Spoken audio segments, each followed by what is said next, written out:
Got some really interesting stuff here from Lever News yet again, formerly the Daily Poster. They put together a video on one of the things Biden is doing on the issue of healthcare. Now, you might hear that and think, oh, great. Is he reviving the public option, for example? Is he going to sign an executive order that gives more people healthcare? Is like, what's going on? Is he going to lower prescription drug prices? No. He's actually going to take a Trump-era privatization scheme in regards to Medicare and expand it. Take a look. The Medicare privatization scheme developed under President Trump is now being expanded under Biden and is forcing hundreds of thousands of seniors onto new private Medicare plans without their consent. The new program adds a private sector third party between patients and Medicare services. While Medicare Advantage patients may choose to sign up for their private insurance plans, patients are now being enrolled in these direct contracting plans without their informed consent. I received an email from my physician asking me to sign up for something that would make it easier for them to give me better care. In order to find out what it exactly was that he wanted me to sign up for, I had to start the signing process without knowing what I was signing up for.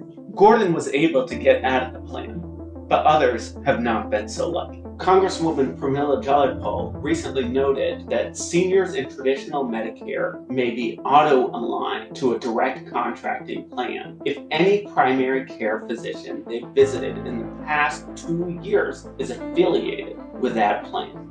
Many, probably most beneficiaries in the traditional Medicare program, as opposed to the Medicare Advantage program, are in traditional Medicare because they didn't want to be in a plan run by an insurance company. If you don't like it, once you find out about it, your only way out at that point is to find yourself a new doctor. They tried to enroll me in a DCE. I was absolutely stunned. In 2020, the leadership of DCE contractor Clover Health donated $500,000 to the main super PAC for Senate Democrats, while the company's financier donated $250,000 to the Biden Victory Fund. One Medical, which employed Suzanne Gordon's doctor, is backed by the Carlyle Group, a prodigious donor to both parties. Biden enjoyed Thanksgiving dinner last year at the $30 million Nantucket home of Carlyle co-founder David Rubenstein. When Medicare passed in 1965, there was absolutely no intention to enrich the insurance industry, but that's exactly what is happening now.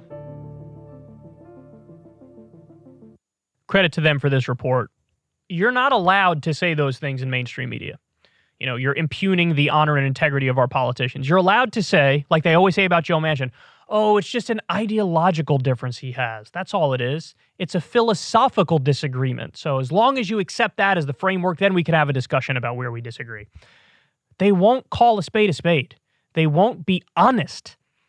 The fact of the matter is, the only reason why this is happening is because of corruption. Is because of bribes, effectively what are legalized bribes. And so what's the point of this? The point of this is to force elderly people into a privatization scheme. And it's all to enrich the insurance industry more. The idea is let's have more middlemen and let's have more skimming off the top. Look, I'm not the brightest guy in the world, but this isn't fucking rocket science. Why is it other developed countries have figured out this very simple way to do healthcare? The reason they call it single payer is that there is a single insurer. That single insurer is the government. Healthcare is paid for via tax dollars.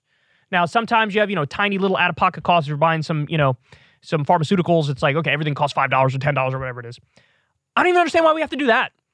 If we could have trillions of dollars go to war that nobody wants, we can't stop doing that and then take the money and fund people's healthcare. I would have I would feel every time I paid my taxes, I would feel positively good about it. I'd feel great about it if I knew, hey, this money is just going towards giving this person heart surgery and giving this person, the medicine that they need for this blood pressure condition. And this is going to fix Bob's broken leg. I'd be like, great, I'm doing my patriotic duty. I'm paying my taxes. And I know that my taxes are going towards when somebody gets sick, they get help. And that's it. Famous, line in the movie John Q with Denzel Washington. Sick, help. Sick, help. That's how it should work. You shouldn't have to, well, who's your insurance provider? Fill out these 78 forms. Oh, thank you. After you filled out those forms, we've now checked in with them, and they say they'll pick up your bill, but first you need to pay your deductible of $5,000. If I've been paying you every month for years, how can, when something finally happens and I need to go to the hospital or the doctor, the nerve to turn around and be like, we got it, but first you cover $5,000. What the fuck are you talking about? What a colossal scam. And this is why we pay more than any other developed country. Guys, we've gone over the studies on the show. Now, you can go all the way back to the World Health Organization study, which found that we rank 37th in the world with healthcare. Now, it's a fair point to say, hey, man, that study's out of date. That was all the way back in like the year 2000. Fair enough. But there are Commonwealth Fund studies that happen. I think they do it like every other year, something like that. And they found that the U.S. ranks 11th out of 11. Virtually every time they've done the study, we are 11th out of 11 in every single measurable category. We're worse off. Maybe there's like a tiny number of things where we're slightly better. Like we might have more of a certain x-ray machine or something in this country than anywhere else. But like in every like seriously quantifiable way in categories that are real, we're doing worse. It should be that simple. Sick help. All of our healthcare should be funded with tax dollars, period. All of our medicine, pharmaceuticals should be funded with tax. I would nationalize the pharmaceutical industry. Because look, this is where we are right now.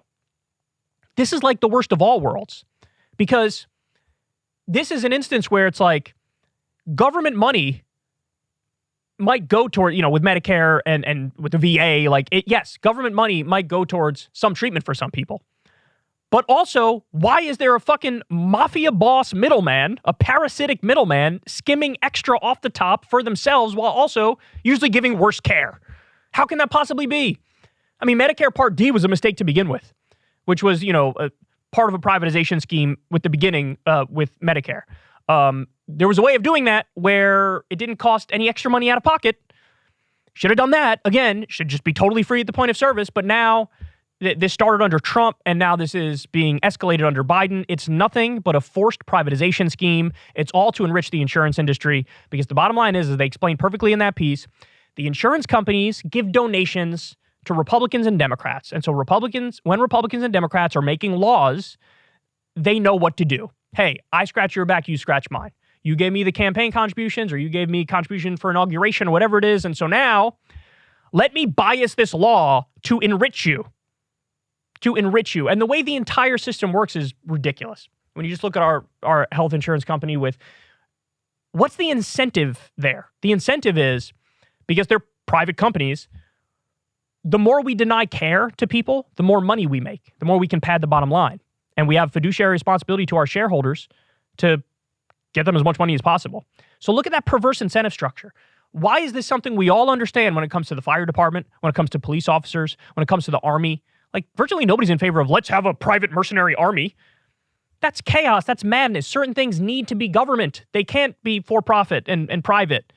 This is one of those things where the answer is obvious, but nobody talks about it. And even the Democrats, who are supposed to be the better party, a party that's more for the people, you're forcing people into a privatization scheme to enrich the insurance industry, let them skim more money off the top. It's egregious. So